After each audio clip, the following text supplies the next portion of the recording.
This is the Analog Gamers Podcast with your hosts. I'm Shane. And I'm Brent. I'm Frank. Today we're going to talk about games that are played with a traditional deck of cards. That deck of cards that everyone has sitting in a junk drawer somewhere or on a shelf that they have to pull out and find every time they want to play it. But almost everyone's played with them at some point in their life. There are some common ones that I know all of us have played at some point. Solitaire is the one that comes to mind. Even though it's a game by yourself, it is something that's played with a traditional deck and everyone's played it. So we want to start out with some of the games that we have played and some of the games that we might like or dislike talking today. Yeah, so I had very few friends growing up, so I played a lot of Solitaire. But for me, the big card game that I played growing up with my family was Euchre. And I know it's kind of a regional Midwest game, so if you don't know what Euchre is, I apologize. But it's basically, strategic war, where you're playing cards based on their value to win. A trick. It's a trick-taking game. Yeah, a trick-taking game. So I played a lot of Euchre. I played some cribbage growing up. For some reason, in high school, cribbage was a thing. I don't remember how to play cribbage, but I remember there's, a little board and we played with cards. And then we always lost the little markers on the board, so we had to get toothpicks and, break toothpicks in half and use those. So those are the games I'm most familiar with. Obviously, like War, Go Fish, that type of thing. Growing up, we played Go Fish all the time. Maybe we just weren't as sophisticated, but that's what we played when we went over to Grandma's. We could just spread the cards out and we didn't have to think about it. Going into high school, we played a lot more BS as we went through. Yeah.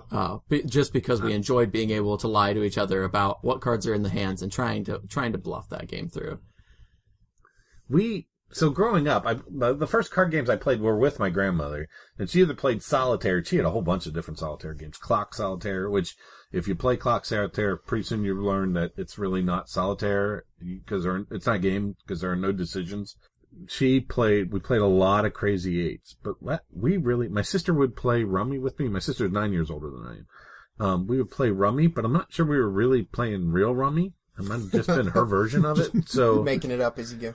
Yeah, so for me, I know card games were games that we turned to a lot simply because, like you said, Brent, everybody has a deck of cards. And I remember we had a specific... Not everybody plays with a full deck of cards. No, that's a whole other topic. That's true. In my parents' house, there was a specific side table by the couch that you opened it up and it was just filled with 50 decks of cards and all different kinds. Yeah, so, it's also where my mom's cigarettes were, so... it was super exciting to get in the cigarette drawer at the same time we had to get a deck of cards out. But yeah, so, you guys said that Frank, you played Crazy Eights, Brent, you played Go Fish. For you right now, where do traditional card games kind of fall for you in kind of the gaming hierarchy, or how often do you find yourself playing card games now? So now I find it very little that we play them. With some of my wife's family, we play Euchre a decent amount just because they enjoy it. And they aren't willing to learn a board game. So even if we bring them, they're not going to play it. So we find ourselves playing that quite a bit. But other than that, we don't pull them out a whole lot at all. Go ahead, Frank. So what do you play? So I almost never play a card game at all. The scouts do it a lot in the scout troop, but they're mostly playing Egyptian Rat Screw, which I, A, don't know how to play, and B, don't have any interest in learning. I'm not sure why. I can't figure out what the heck is going on when they're playing it. I've actually managed to, in our troop, introduce Hive and some other games. I've actually moved to games that I'm more, that I like better in order to play with the troop. Yeah, in high school, I played a lot of Egyptian Rescue, ERS, and it's kind of a mix between a card game, and it's not necessarily dexterity because it's about speed, right? So you're literally just flipping cards onto one pile in the center of the table, and then when there's a double, the first person to slap the pile gets to take all the cards, right? So the goal of the game is to have the whole deck at the end. So Shane, is there any strategy in this?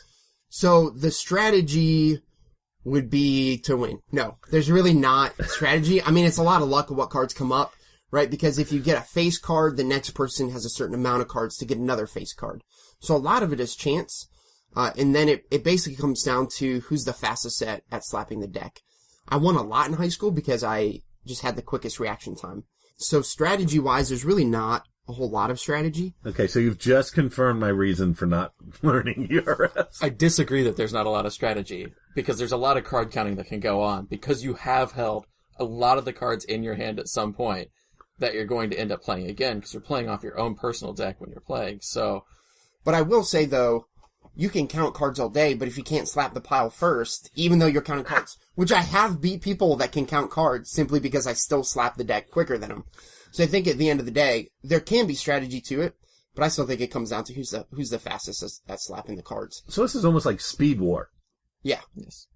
Well, but I also think, so a similar game might be Spoons, right? Because you're passing I have cards. no idea what you're talking about. You've never played Spoons? No, never. Alright, Once. so say there's 5 players. There's 4 spoons in the middle of the Physical table. spoons. Yeah. Physical spoons. Sometimes if plastic, so that it yeah, doesn't hurt as or, much. if you're really adventurous, steak knives or something like that. But no, so just spoons. And then one person starts with a deck of cards, or 2 decks, depending on how many people, and everybody has 4 cards in their hand. So the person with the deck will draw a card, decide if they want to keep it or pass it along. The goal is you want to get 4 matching cards. Once one player has 4 matching cards, they grab one of the spoons out of the middle, and then everybody else grabs a spoon. Because there's one less spoon than there is people, whoever doesn't get a spoon, that round is out. And then you keep playing until there's only 1 person left. So if you have 5 people to start, the next round there's only going to be 4, 3, 2, and then whoever grabs the last spoon with only 2 people wins. So no strategy and player elimination. This is not hitting this is not hitting my sweet spot. No. But I think it's a game I've played a lot, especially with teenagers at work. And, we've played variations where you take the spoons and you throw them across the room. And so as soon as somebody gets it, everybody's up trying to find spoons, pushing each other, shoving each other. So it's like war meets a cage match looking for these spoons. So I think like ERS and Spoons is a specific type of card game that there's really not a lot of strategy, and it's more about just kind of racing to get, what you're looking for. And now you have to have spoons.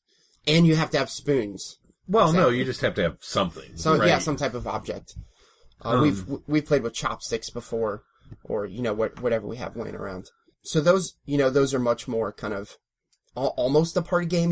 That party game with cards. At least attitude. Yeah, absolutely. As opposed to like the other extreme, which would be bridge. Yeah, or something along euchre, that. which is very strategic. And are kind of lifestyle games, right? I mean, that's people who play bridge. That's pretty much all they play is Yeah, they bridge. play bridge.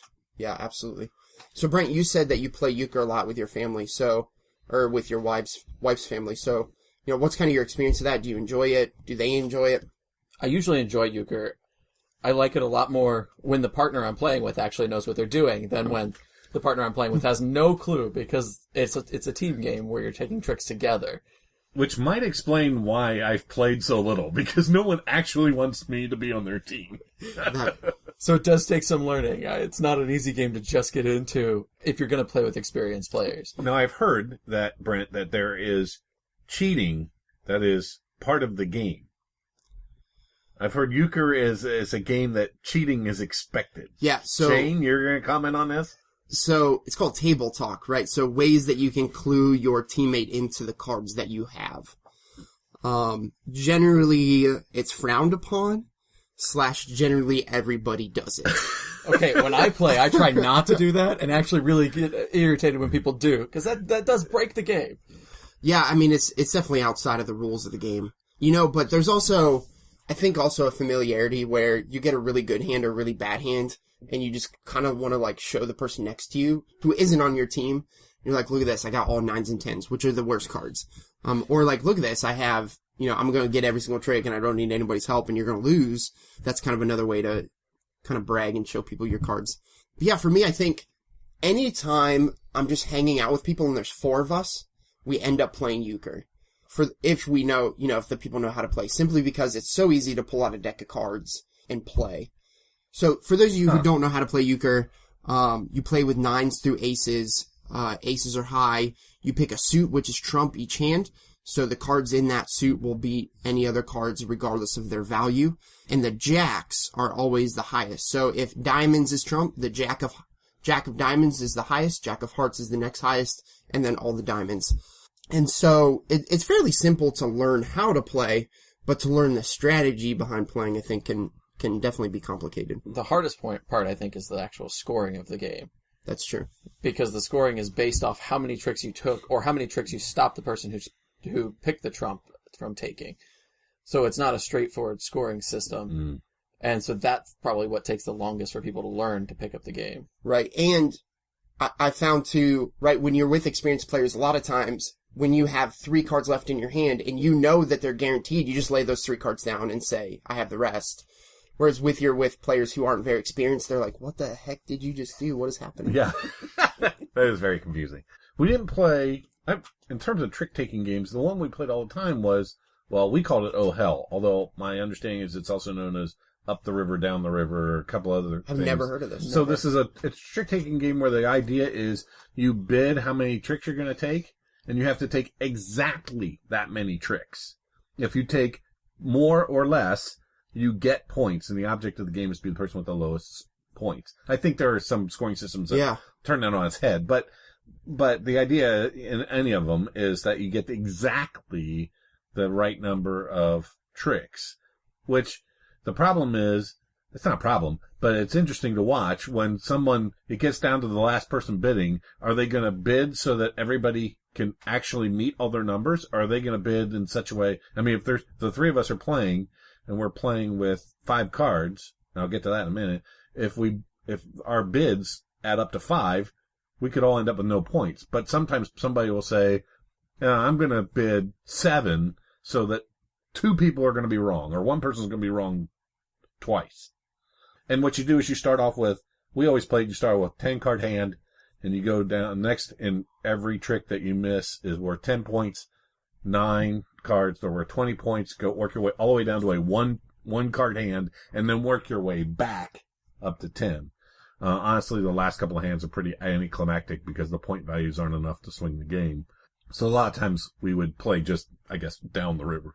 And that worked really well, and I was really good at that. I got really, really good at bidding 0. The problem is bidding 0 and taking 0 tricks is almost not useful at all in any other trick game. Right. Trick-taking game. Yeah, it sounds like bid euchre, which is a variation of euchre. I don't like it as much as euchre, but in bid euchre, whoever bids the highest gets, that's their bid then, and they have to get that many. So this sounds like a kind of a more complicated version of that, where everybody's responsible for their own bid and has to get that.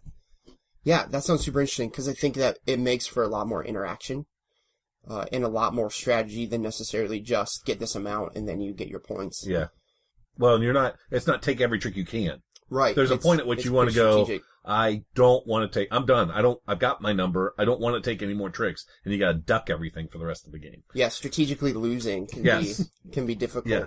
You really do have to be careful when you dump cards.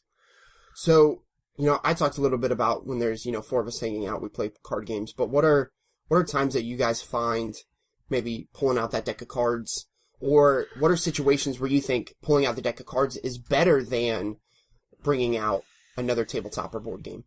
So I would probably say in an environment where the game may not survive. So, in other words, when we're on camping trip, I think part of the reason a lot of the guys bring on scout trips, they take cards is because if they end up getting all wet, you just throw them away and buy another deck. You're talking about $2-3, right? It's not a big deal. Whereas if you brought your ticket to ride and everything got wet, now you're out $40 or $50, and that's not a cool thing, right? Plus, a lot of games, there are quite a few card games that you don't need much. They don't have much of a footprint. You don't need much table space to play on. I've literally seen these guys play with just the cards in their lap. So it's generally when we found it most common was when portability was the issue. Especially if we weren't going to have a table, if we weren't going to necessarily know where we were, how long we were going to be somewhere. A card game you can fairly easily interrupt generally. If you don't get to the last hand, you don't get it there. You still have an idea who's winning, who's losing at any point in the game. So it's a throwaway at that point, and you know where you are. Yeah, I think that's a great point, that a deck of cards is probably the most mobile, by and large, object in our, that we might have on our shelves or in a drawer or wherever it is to be able to just pick up and take somewhere.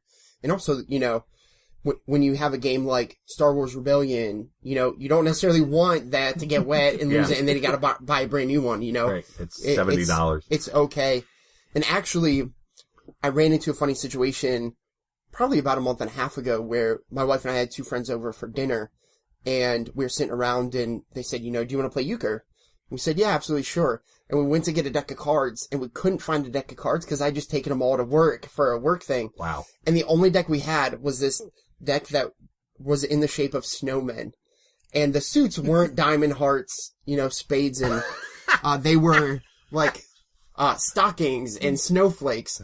And the funny thing is, we all had a really hard time playing because it wasn't the suits or colors that we were used to. Which seemed odd to me, like it should transfer pretty easily, you know, you just call snowflakes instead of spades, but for us it ended up being really, really difficult to play with these kind of like novelty cards because they weren't the traditional deck that we were used to. That's funny. Now, on the opposite end of the spectrum, you got people who really devote their time to poker and have full tables that are felt lined, and they have to have their very specific environment in order to really enjoy playing poker. Well, that's another lifestyle game, right? I mean, I've gotten into trouble because I played poker with a group of people, and it was a $10 ante, and I said, $10 ante, movie cost me $10, so if I get 3 hours of entertainment out of this, and I was doing all kinds of crazy stuff, bluffing with a pair of sixes, and all kinds of crazy stuff, and they eventually just told me they would never invite me back again, because this was serious stuff to them, and I'm looking at a couple hours of entertainment. Yeah, and poker's so interesting, right? Because is it about the cards or is it about reading people? I have no idea. I don't play enough to do it. And I never play, that $10 game is the most expensive game I've ever been in. We just never played. Yeah, poker I think I've seriously. generally played with like M&Ms, and that's what we. Oh, we used to play poker. penny or nickel ante a lot. Yeah. In college, not a lot, but some. Yeah, I don't have a ton of experience with poker, mostly because it feels too serious for me, Yeah. And as you said, Frank, those who play poker take it very seriously. And also poker players don't play a lot of other It's a lifestyle game, yeah. So it's funny because I get people who talk about, every once in a while I get the question when we talk about board games even, well, what are you playing for? Nothing.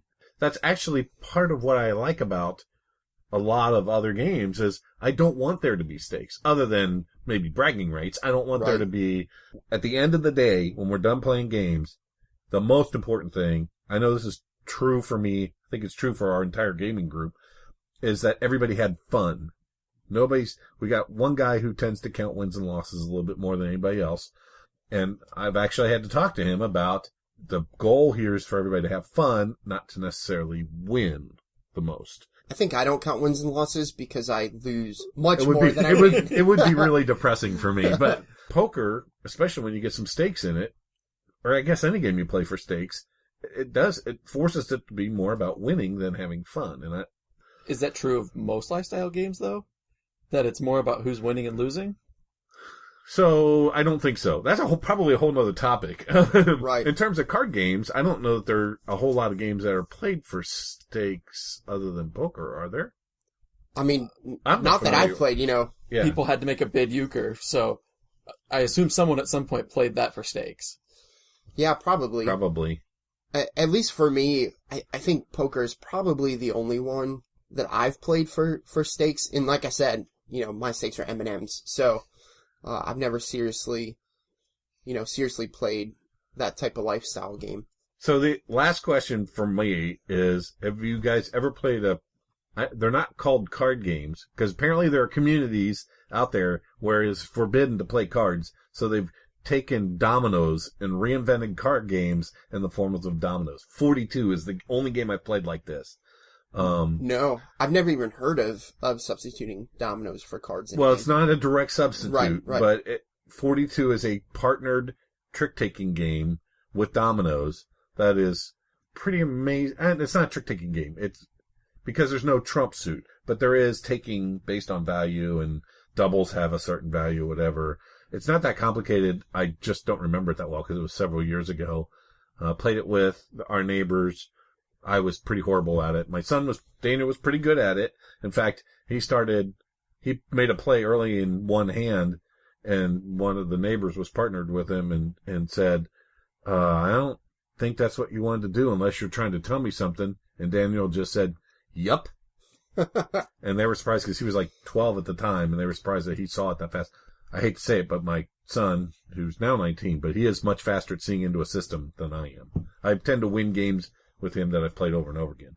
But Right. the dominoes thing is a very interesting dynamic because you've got one suit effectively, and you've got doubles, two values. How does that all play off? But it's a card game. There's no disguise. You can't disguise it that well. Yeah. That at least gives an interesting use to dominoes, where I've never found much use to it otherwise. I don't think I've ever played another dominoes game. Yeah, I've played dominoes with my family, and I think for my family, it's similar to cards where, right, you can buy a pack of dominoes for $10, and you take them somewhere, and if you lose them, yeah, it kind of sucks. It was $10, but And- again, it's only $10. It's And not they're not going to blow away, and Yeah, they're not going to get yeah. soaked. absolutely. They are a good kind of picnic game because they're not going to blow away. They're going to stay on the table. So that's definitely a time that, you know, we've pulled out the dominoes kind of as a substitution for a card game because we would have Okay, been playing so- cards. So So they kind it of kind of fulfills the same niche. role for Yeah. us. Right. Yeah, absolutely. See, we played with dominoes when I was younger, but I'm not sure we actually played a real game, or if we just made up a game as we went along with it. Yeah, absolutely. Okay, so I think we're probably have exhausted it since now we're talking more about dominoes than we are about Yeah. card well, games. Well, so I think we agree that card games are really great traveling games because you can take the deck, you can play it really anywhere you are, and they're probably situationally better than, you know, trying to pull out a board and pieces and meeples and all that type of thing. And they do run the gamut of, you know, a simple game like Go Fish all the way up to a game that is fairly sophisticated like Bridge. Actually, really sophisticated like Bridge. And there's everything in between. So there's something for everybody probably in there. And like we said, unlike any board game, if you lose it, you buy another one You for buy 50 another- cents yeah, at, and you're at a done. gas station. Yeah, absolutely. However, don't go buy snowman cards. They don't work out. So there's our words of wisdom on that. No snowman playing cards. This has been the Analog Gamers Podcast. You can find us at theanaloggamers.libsyn.com. You can email us at theanaloggamers@gmail.com or find us on Facebook as The Analog Gamers. The Analog Gamers Podcast is licensed under Attribution, No Commercial, Non-Derivative, Creative Commons 3.0 license.